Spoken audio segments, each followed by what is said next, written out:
Mga boss, meron tayo ditong bagong Geely helmet na carbon. Ayan, at meron tayo dito na GP10 motorcycle Miss Intercom na gagamitin natin para sa gaganaping albay loop. Ngayon, tuturuan ko kayo kung paano mag-install dito sa helmet ang ating intercom.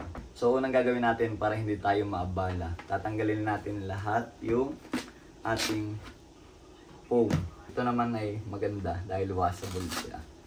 Pwedeng labhan. And then, ayan, 3 garaso dito sa pisngi at saka dito sa ulo. Alright, tatanggal na natin. Ito na ang laman loob ng ating carbon na helmet. So, kaya bago yan, hindi ko pa natatanggal itong sun visor na sticker. Tatanggalin natin para magagamit na natin.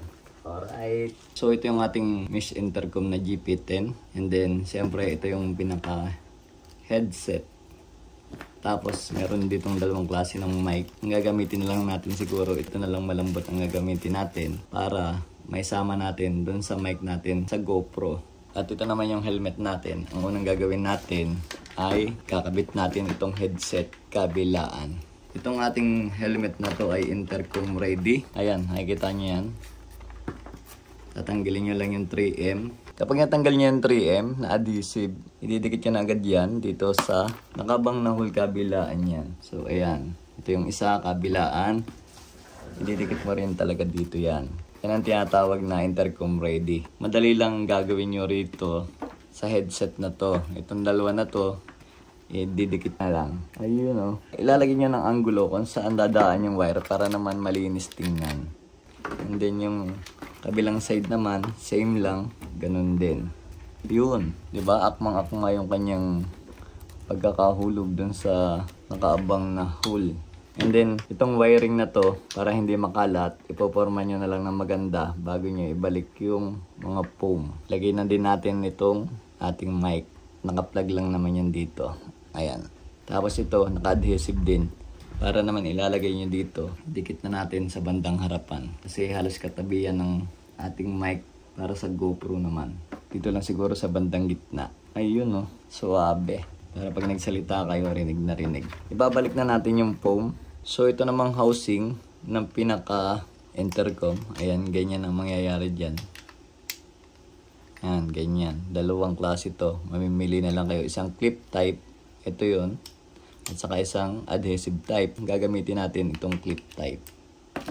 Dito lang yan ilalagay. Dito sa side na to. And then ganito na siya kapag nakakabit. And then yung intercom. Itong dalawang ito itatapat mo lang sa dalawang butas na to. Tapos hihilahin nyo lang pababa. Ayan, ganyan na siya. So pwede natin buhayin. Hold lang natin to. Tapos pag nagbiblink na ganyan, nagko-connect yan. Ito kapag Miss Intercom din ang gamit na GP10, kayang kumonect ito ng 10 unit. And then yung kaya nitong makonect, ang distance range nito ay 3 km or 3,000 meters. Para makakonect to sa mga GP10, kailangan pindutin nyo to ng 2 beses na may hold. Pag lumabas na yung M na yan, ayan, connected na yan. Kusa siyang magko-connect kahit hindi mo na i-pairing. Automatic na siya magko-connect. Kung gusto mo mag-disconnect, pindutin mo lang ulit ito. Ayan, ganyan. Alright. Ito na ang kanyang result after nating ma-install yung ating GP10. Ayan, pagbubuhay nyo lang, ganyan. Hold in 2 seconds. And then, back to stock yung ating foam na malinis tingnan. Siyempre. Kasi, kaya ko pinakita sa inyo na after finished product, ito, kasama na yung pag-install ko ng aking ginagamit na GoPro. Ayan yung wiring niya.